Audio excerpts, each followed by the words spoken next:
make your day richer than it was before. Got some good times knocking upon your front door.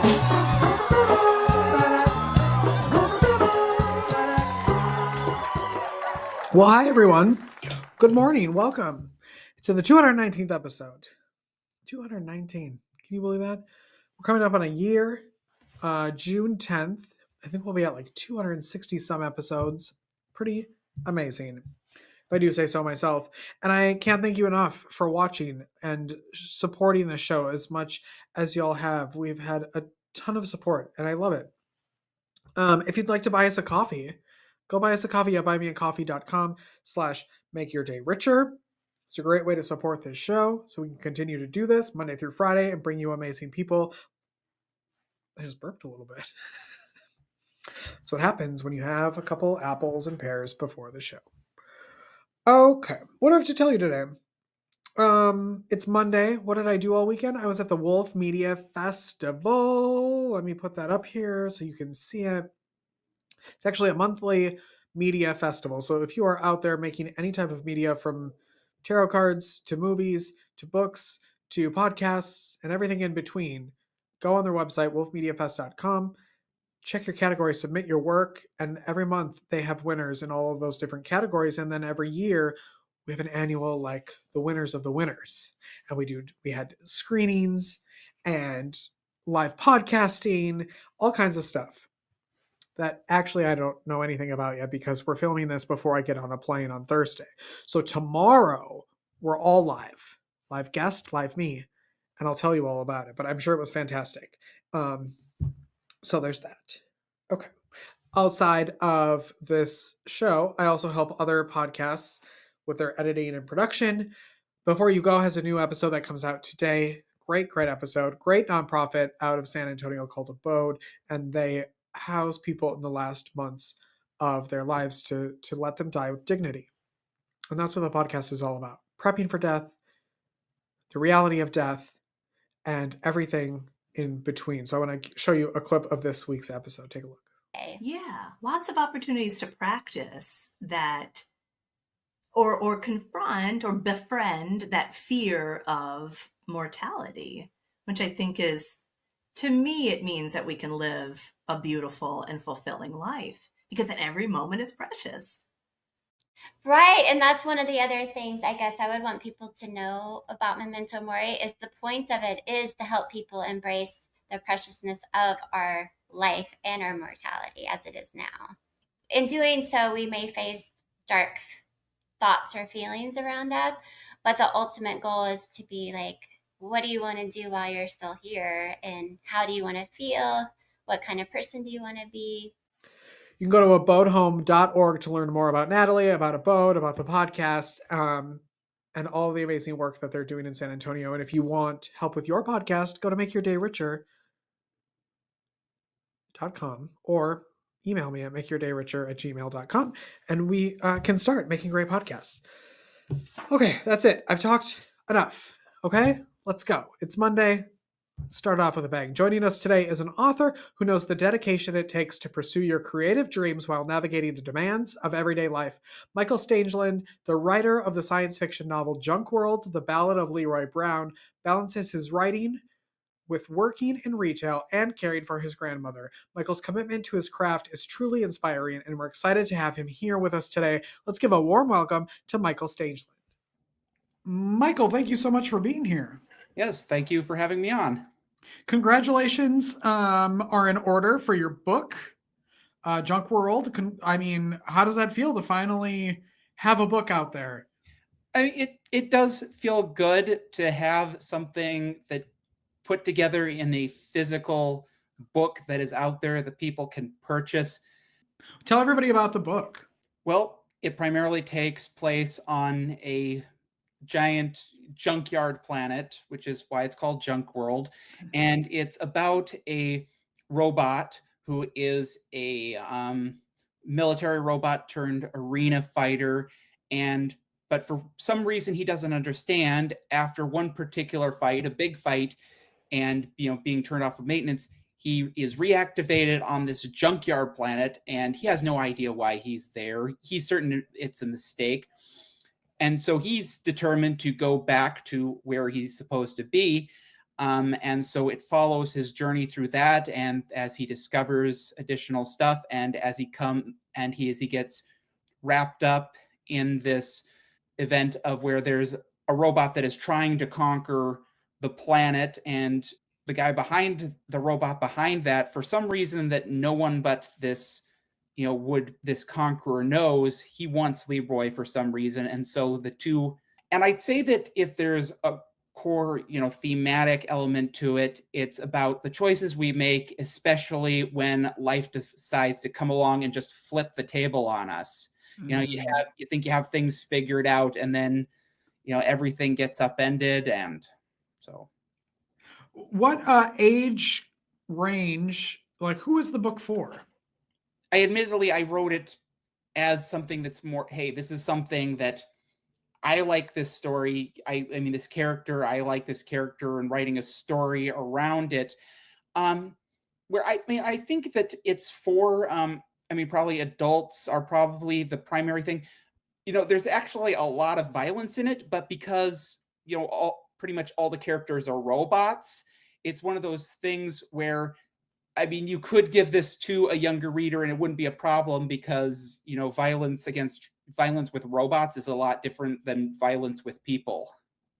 Well, and we'll see how that happens in the future with all the robots coming out that people are buying and everything. It might get a little too realistic for us. Well, the thing is that, I'd say one of the biggest inspirations is, especially for the main character, Leroy Brown, and there's this URCL, this Underground Robot Combat League, that's kind of in the background, even though it briefly shows up.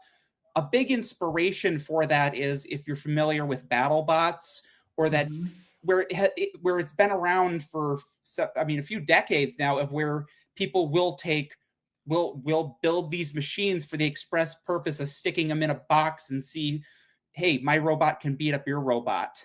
Yeah.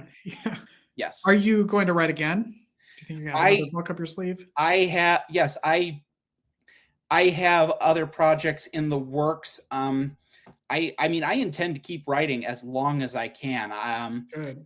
It's a bit of a shift, but the current book I'm primarily working on is actually meant to be more of a older style children's fairy tale fantasy kind of thing. So.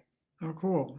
I have a question for when you're writing a book that's complete fiction, right? Like, you've got robots, they're not even real people that I guess you could base the robots off real people. But when you're writing that, do you plan out the entire book before you start writing, or does it come to you as you're writing the story? I am more of a person who likes to plan things out. Yeah, this book specifically, I went through a couple versions that I just, planning out before actually writing it down. Though there are definitely elements in there where, as I'm going through, certain stuff is coming to me and I'm inserting it, even though it's primarily planned out, but there are elements of, this is just coming up as I'm going along.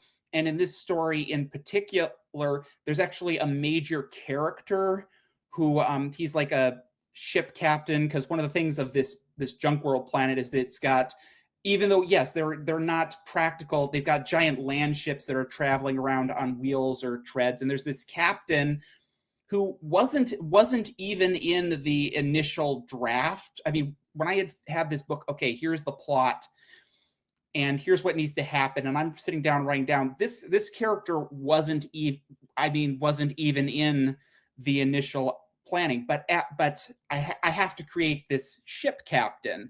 So I create this character, and as I go through, this character who wasn't even in the initial plot, he winds up developing into a core character. He's like, wow, where there's a certain level of, I could arguably rework it, and if I wanted to, I could arguably rework a version of this book and he could become like the main character, but it's not his story and there's a lot going on that he's not involved in. But it's a very interesting thing that I watched as like, he's a character from, make stuff up as you go along, who wound up being dropped into this story that I just planned out from the beginning, all because, okay, I need this character, I need to create this character. And then he just kind of wove his way through it. What did you love most about writing the book? I'd say one of the most enjoyable parts about this book is just being able to have fun creating all these machines and all these robot characters. Yeah, that's so fun because, I mean, you can be so creative when you're literally just making up. Is Leroy Brown like based on anybody? Or is he also just made up? I can't think of any character in particular that I directly based him on, the character himself. Okay. What do you love most about your life right now? The fact that I have this book out, the fact that I've got other projects, I feel like I'm building momentum to where I'm confident about what I'm writing. I just feel like it's a matter of actually connecting with the audience. Find a connection between like a product and the audience. That can be a very difficult process. But like the people who have read the book thus far, it's been very positive feedback. And so that, and the fact that I have these other projects, it makes me feel real confident that I'm increasingly on the verge of some kind of major breakthrough. You're on the right track. Yeah, it's Yes. helpful, isn't it? Yeah. The book is called Junkworld, The Ballad of Leroy Brown. Michael Stangeland, thank you so much for being here. And again, thank you for having me on. It's all, I always have a fun time with these kind of things. Good. I'm going to come back anytime. We're going to take a break and we'll be right back after this. Don't go away.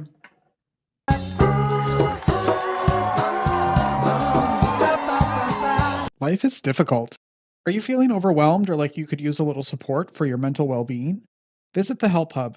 It's the most comprehensive and inclusive free online destination for mental health resources, helpful tools, crisis hotlines, and supportive content. Just go to thehelphub.co to find the resources you need when you need them most. Unlike other resource pages, the Help Hub is divided into 16 different categories, ensuring that everyone in every community has access to the resources and support that matches their unique needs. Find the help you're looking for at thehelphub.co.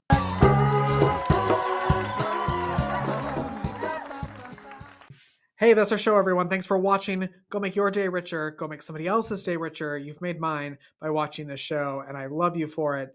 Now's a good time to just share the show. Now that it's over, share it. Be like, oh my God, amazing. You need to watch this. Okay? And we'll see you tomorrow. Have a great day, everyone. Bye-bye.